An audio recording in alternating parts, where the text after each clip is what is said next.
Encontramos en la Casa Museo Etnográfico Pazo da Cruz, en Covelo, Pontevedra, Galicia, España. Estamos en el espacio que era la antigua cocina de la casa parada en el tiempo, tiene más de 5 siglos y tenemos más de 7.000 piezas, pero hoy vamos a hablar concretamente de algo que nos parece muy importante. ¿Qué es esto? La menorá, una llave del siglo XV, todo lo relacionado con el pueblo judío. Pues en este espacio, aquí en la Casa Museo, tenemos, entre otras muchas piezas, esta, la menorá. La menorá es uno de los símbolos más sagrados del judaísmo. Según sus creencias, fue diseñada por Yahvé, por Jehová, por Dios, y dada las instrucciones como había que construirlo a Moisés.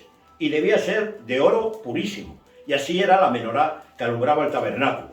Después hay un episodio en el año 70, que es por todos conocidos, que Tito, que todavía no era emperador, sino su padre Vespasiano, pero por orden de su padre Vespasiano, Tito destruyó Jerusalén y el templo y llevó la menorá que había en el templo con todas las otras muchas joyas y riquezas que tenía, que creo que fue uno de los tesoros más grandes de las diferentes conquistas, el templo de Jerusalén. Bien, pues llevó la menorá. Y en el Arco de Triunfo de Tito del año 80, 10 años después de la destrucción, aparece que está cerca del Coliseo, en Roma, todavía. Es decir, del año 80, aparece una menorá de forma destacada en esa procesión que hacían los romanos con los poliados, en este caso del templo. Y aparece una menorá de forma destacada, con lo cual sirvió a los judíos también ver esta menorá, que es como una fotografía de hace casi 2000 años, y en ella pues se inspiraron para las posteriores menorás.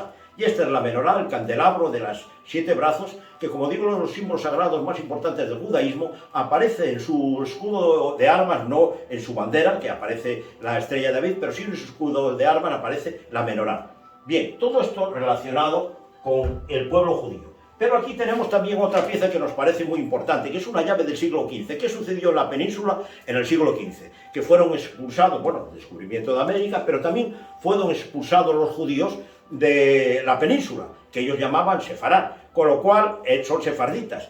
Pues fueron expulsados los judíos de la península de la sefarad. Ellos, la mayoría de ellos, llevaron sus llaves, que se han ido traspasando de generación en generación, y por lo tanto las conservan las generaciones presentes después de hace 500 años. Hay un episodio en la judería de Toledo donde uno de estos judíos, de esos sefarditas, que viene a la judería con su llave conservada de generación en generación y abre la puerta todavía de una de las casas de la judería de Toledo, como decíamos. Bien, sucede también algo todavía más importante, que los judíos no solo llevaron sus llaves y las conservan de generación en generación, sino que llevaron también su idioma que era una mezcla de hebreo y de castellano antiguo, que es el ladino, y siguen hablando ladino, muchos de ellos. De hecho, aquí en la Casa Museo estuvieron judíos que hablaban todavía ladino. Bien, esto es por hacer una introducción al pueblo judío con respecto a lo que viene a continuación. Uno de mis libros es Agraña y los Grañudos, que es una parroquia aquí de Covelo, a unos 15 kilómetros de la Casa Museo Pazo da Cruz, cuyo hipotético origen es que son judíos, por eso está aquí en la portada la estrella de David. Según esta hipótesis del trabajo, que lo publiqué en 1995, son parte de los judíos expulsados probablemente de Rivadavia y que se recluyeron ahí en esas montañas y con ello sobrevivieron pues hasta nuestros días, que siguen viviendo en la Agraña.